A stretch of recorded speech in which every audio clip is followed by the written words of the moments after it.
Have you changed your business model to cater for the digital economy?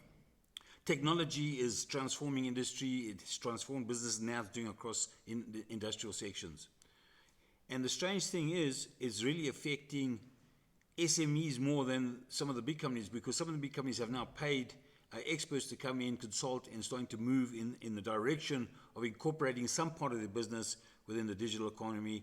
The slowest uptake really is with the smaller SMEs that don't necessarily have the financial capacity to now transform to digital. Hey, I'm John Harris, and welcome to another episode of Exponential Entrepreneur. And today we're talking all things business models and with regard to the digital economy. What is happening is we have first issues really is the new values that are being created in the new end markets. So it's very difficult for traditional companies to keep up because, take example, the social media platforms. They've got a huge disruption into the marketing world. Traditional marketing, Yellow Pages, all but gone. So it's very difficult for the traditional marketers, obviously, to compete. And they have this novel value. They have these additional values of being of immediacy, adaptability, reiterating, and so on and so forth. It makes it very, very quick on a global basis. And obviously, the next step, the phases coming in, will be AI and 5G in a big way. 5G will revolutionize AR and VR. And AI itself, we got the new players. I'm really interested in Grok and how Grok's going to go, because it sounds a lot more interesting to me, and obviously it's got that sense of humor as well. For those that you don't know, perhaps Grok is Elon Musk's AI platform, X.AI, and what they've done is they based it on the Hitchhiker's Guide to the Galaxy. His MTP is Massive Transformative Purposes to understand the universe. So it's very exciting. I think it's going to be far more novel than these other AIs out there, just the LLMs. The digital enterprise itself is going to have to adjust, because the digital business structuring has got to adjust. It's the new model, the new types of models are very flat, and they are very broad as far as being able to reach. These traditional models are going to change. We've had the issue with COVID and that, when we had a lot more remote working, but people have been moving in that direction anyway. Other people don't want their staff dispersed. They want them localized. So there's two pros and cons of all these things, because you obviously get a lot more information, which you've spoken about in the past. When you're sitting in an open space close to each other, you hear a lot more things and you know what's going on in a bigger way. You have to have very good systems for remote, and they don't necessarily capture the moment as well. You've got these other problems coming in with the digital enterprise. You've got a lot more regulation coming in.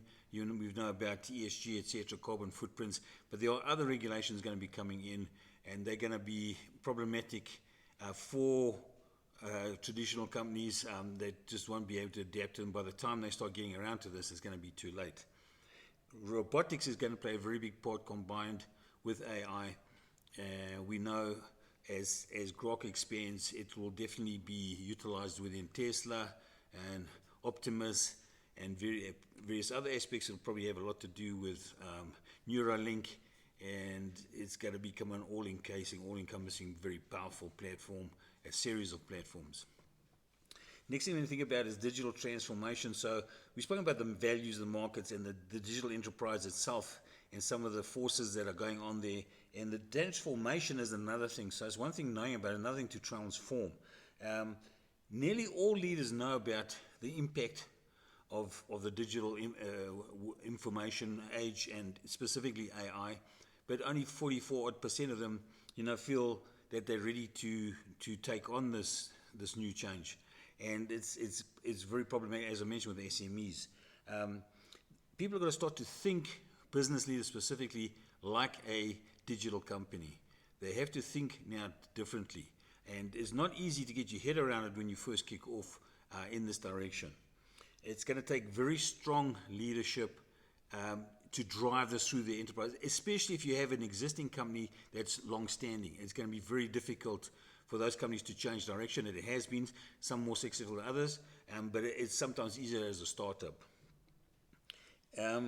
It's kind of paradoxical, because you'd think that those that have the money and are huge businesses would easily adapt. But of course, people have an immune system. Companies are built on the fact that they can stay focused and harness their services and products in a channel, and they are resistant to any change. So that's what makes it difficult.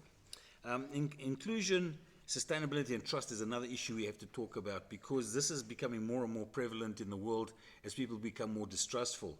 So you've got shareholders v stakeholders. Now, this is a new dynamic shift within companies where they used to have mostly they were beholden to the shareholder. Now it's becoming more to stakeholders. But we see at the same time there's a pullback with some of the massive funding companies, future funders, and some of the big players on the stock markets are basically starting to become cartels and starting to take charge and move. I mean, there's 3 or 4 in the States, 3 big ones that actually control about 80% of the whole stock market. So you can see there's a reverse process going on at the same time. So you got this disparity between the rich and the poor. They're trying to narrow that gap. Job sustainability, equity and environment, these things we've spoken about, and social responsibilities. But these are very difficult issues, and we're only entering into the real problems now. And whether we see a reduction in rich v poor, I'm not sure. Whether a few players start to take charge of everything is a more likely outcome. And job sustainability, there again, is going to be very difficult. It's a responsibility, but businesses have got to stay in business in order to do anything, and that's where it's going to become very difficult.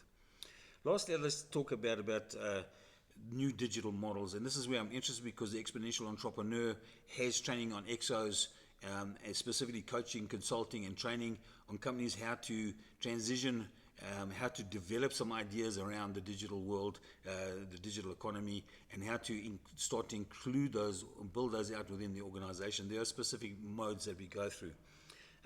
Innovation is driving and has driven things for many, many years. 2-3 million years ago, fire was a very big one.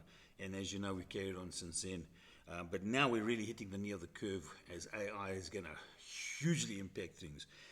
Business models are going to have to change. So they're going to transform that old hierarchical structure. And an EXO, if you don't know, is really based on a core team, supporting teams, and the community and crowd. So it's a different type of model, and there are different type of attributes that are necessary to build an exponential organization. This is what we specialize in, and something to think about, whether you're a small, medium, or large business, a giant organization. If you don't start to move in the direction of exponential type organizations, you are not going to exist in the near future. You just cannot compete with somebody who has got, for example, Airbnb doesn't have to buy properties.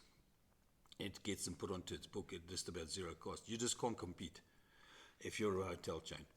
Anyway, that's a little bit to think about as far as business is concerned, and if you're getting ready to make the change. As usual, you can go back to johnarthurharris.blogspot.com to get previous episodes, and I will see you in the next episode.